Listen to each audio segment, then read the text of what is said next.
Kagulat World, hindi pa man nagsisimula ang laban, pero ang eksena sa Miami parang umabot na sa rurok, ingay, hype at atensyon na bihirang ibigay sa isang round of 64 match, lalo na para sa isang 20-year-old na Pinay. Pero bago yan, para sa mga bago dito sa ating channel, maglalambing po, paki-click ng like at subscribe button.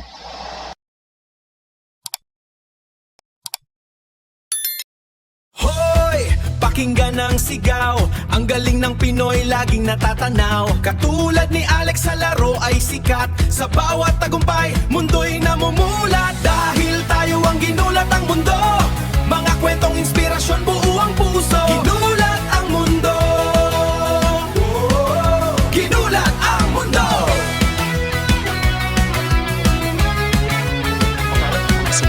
Sold out in 1 hour. WTA in shock at Ila effect takeover. At kahit kailangan nating i-ground sa realidad na ang tennis setup ng Hard Rock Stadium ay hindi talaga 65,000 kundi nasa humigit kumulang 14,000 seats lang, hindi pa rin mababali ang isang katotohanan.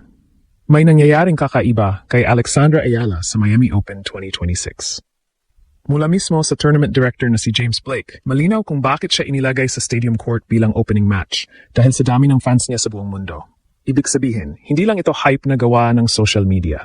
Ito ay demand na kinikilala mismo ng torneo.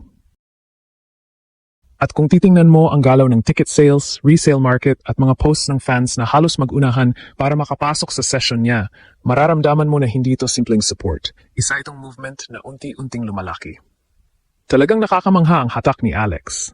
At ngayon, lahat ng enerhiya na yan dadalhin niya sa loob ng court laban kay Laura Siegemund, isang veteranang hindi basta-basta matitinag ng ingay o spotlight. Dito nagiging mas kapanapanabik ang laban. Dahil habang si Alex ay papasok na may dalang momentum, confidence at crowd na halos kakampi niya sa bawat puntos, si Siegemund naman ay papasok na may dalang disiplina, experience at kakayahang sirain ang ritmo ng kahit sinong kalaban.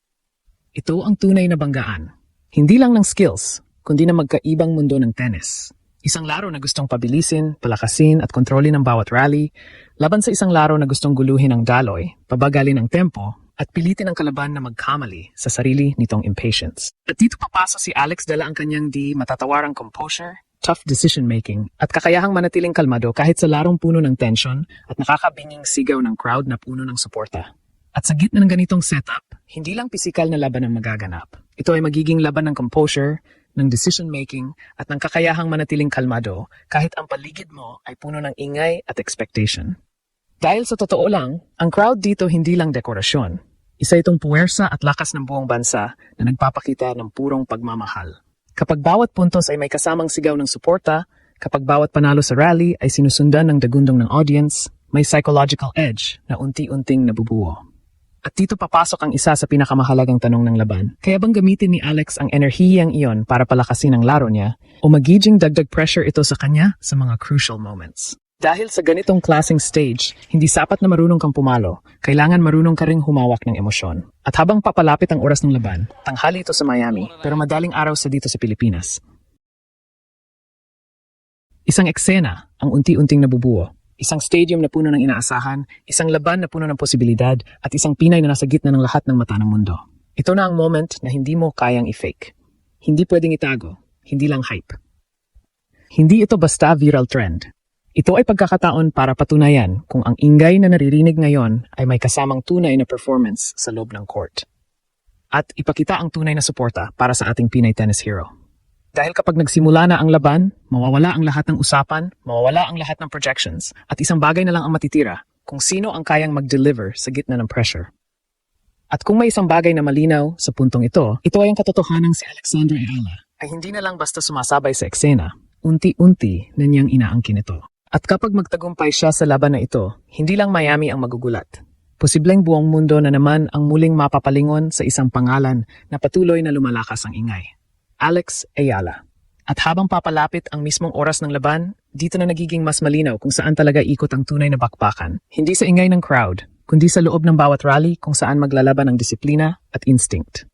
Dahil sa sandaling magsimula ang unang serve, mawawala ang lahat ng hype, lahat ng projections at lahat ng social media noise.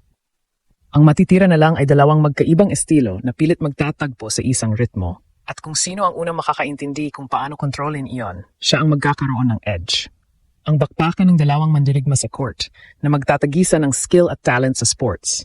Para kay Alex, ang laban na ito ay hindi lang tungkol sa pagdala ng momentum kundi sa pag-manage nito. Kailangan niyang gamitin ang kanyang lefty serve, hindi lang para makapuntos, kundi para iset ang direksyon ng bawat rally. Kapag naging consistent ang kanyang first serve at nagawa niyang itulak si Siegemund sa defensive positions, doon niya mabubuksan ang laro para sa kanyang baseline aggression. Yung mabilis, diretso, at may kumpiyansang palo na naging dahilan kung bakit siya umangat sa rankings ngayong taon. Pero ang mas malaking challenge ay kung paano niya haharapin ang mga sandaling hindi gumagana ang plano. Dahil siguradong darating yon. At kapag dumating, doon magsisimula ang tunay na test ng kanyang maturity bilang isang elite-level player. At ipakita ang pusong di matitinag kahit sa mahirap na sandal. Sa kabilang banda, si Laura Siegemund ay papasok na may malinaw na misyon. Sirain ang kahit anong flow na gustong buuin ni Alex. Hindi niya kailangang maging mas malakas. Hindi niya kailangang maging mas mabilis. Ang kailangan lang niyang gawin ay baguhin ang tempo sa tamang oras. Isang biglang drop shot sa gitna ng rally, isang slice na magpapabagal ng bola, isang unexpected angle na pipilit kay Ala na lumabas sa kanyang comfort zone. Ito ang mga sandata na hindi agad nakikita sa stats, pero may pinakamalaking epekto sa laro. Kaya ang laban na ito unti-unting nagiging isang war of control, kung saan hindi sapat ang simpleng lakas o bilis. Ang tunay na magdidikta ng resulta ay kung sino ang mas kayang magdesisyon sa gitna ng pressure. Kapag si Ala ay naging sobrang agresibo ng walang tamang teaming, maaring pabor yun kay Siegemund. Pero kung magagawa niyang balansehin ang kanyang instinct na umatake at ang pangangailangang maging patient, doon niya mababago ang direksyon ng laban. At dito papasok ang isang critical factor, composure. Dahil sa ganitong level, ang player na hindi natitinag sa gitna ng gulo ang kadalasang lumalabas na panalo. At dito may advantage si Alex, ang kanyang kalmadong puso at matapang na isip. Habang tumatagal ang laban, lalo pang igting ang bawat punto. Bawat service game magiging mas mabigat, bawat break point magiging mas critical. At dito lalabas ang experience ni Siegemund. Sanay siya sa ganitong klaseng sitwasyon kung saan kailangan mong maghintay ng tamang pagkakataon. Pero ito rin ang pagkakataon ni Alex para patunayan na hindi lang siya umaasa sa momentum, kundi kaya niyang tumayo sa sarili niyang discard kahit sa pinakamahirap na sandali. At huwag nating kalimutan ang mas malaking larawan na nakataya sa likod nito. Dahil ang panalo dito ay hindi lang tungkol sa pag-abante sa susunod na round. Ito ay posibleng magbukas ng pinto sa isang mas malaking laban, ang potential rematch laban kay Iga Swiatek, kung saan masusukat kung gaano nakalayo ang inabot ng laro ni Alex kumpara sa dati. Kaya bawat rally, bawat desisyon, bawat adjustment sa laban na ito ay isang hakbang papunta sa mas mataas na antas ng kanyang career. Kaya habang hinihintay natin ang unang serve, isang tanong ang unti-unting lumalakas. Kapag dumating ang sandali na kailangan pumili sa pagitan ng aggression at patience, sa pagitan ng instinct at control, handa na ba si Alex na gawin ang tamang desisyon? Dahil sa huli, ang laban na ito hindi mapapanalunan ng pinakamalakas pumalo, kundi ng player na kayang kontrolin ang sarili niyang laro kahit sa gitna ng tactical chaos. At kung magagawa ni Alex yon, hindi lang niya madadala ang hype. Maaring ma-convert niya ito sa isang panibagong panalo na gugulat sa buong mundo. Go Alex! Nasa likod mo ang buong Pilipinas.